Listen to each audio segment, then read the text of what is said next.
Ma vie serait dérapée, là. Je serais peut-être même plus là, là. Je dormais dehors. Je dormais dehors, je me suis même fait arrêter par la police, puis au refuge pendant un bout. Puis après ça, ben, on m'a comme dit que je pouvais accepter un logement du refuge des jeunes. C'était un locataire, si je me trompe pas, qui est mort. Ben, depuis que je suis arrivé, ben, je m'en occupe un peu. Le refuge, c'est un accueil de jour, de soir, de nuit pour des jeunes hommes sans-abri qui ont entre 17 et 25 ans. C'est au cœur de la ville, mais c'est des jeunes qui viennent d'un petit peu partout, de Montréal, d'autres provinces. On a des jeunes qui nous arrivent en piètres conditions. Il y en a un qui s'appelle David qui a dit un jour, le refuge, c'est l'œil de mon cœur qui te suit partout dans les rues de Montréal pour t'apporter le réconfort dont tu as besoin.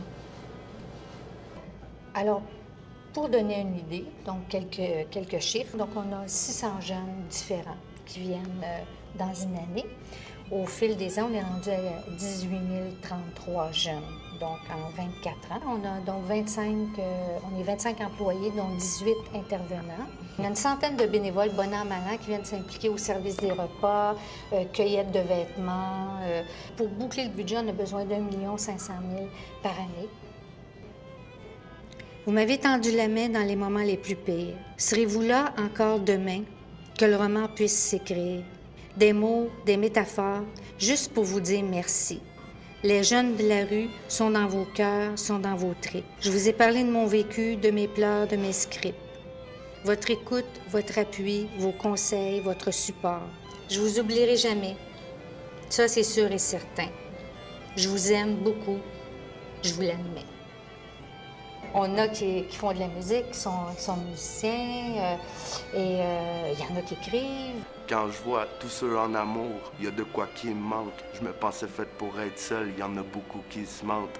Dans le fond, je suis fake, puis il y en a beaucoup qui le sentent. La haine et la rage ont fait que j'ai pris mes distances. La solitude mente, il n'y a plus ce goût de menthe. La fraîcheur qui fait qu'on a des papillons dans le ventre. Mais quand est-ce que je vais trouver la bonne? C'est un besoin loin du désir de ma première album. Je m'appelle Stéphane, je suis responsable d'entretien au refuge depuis 10 ans.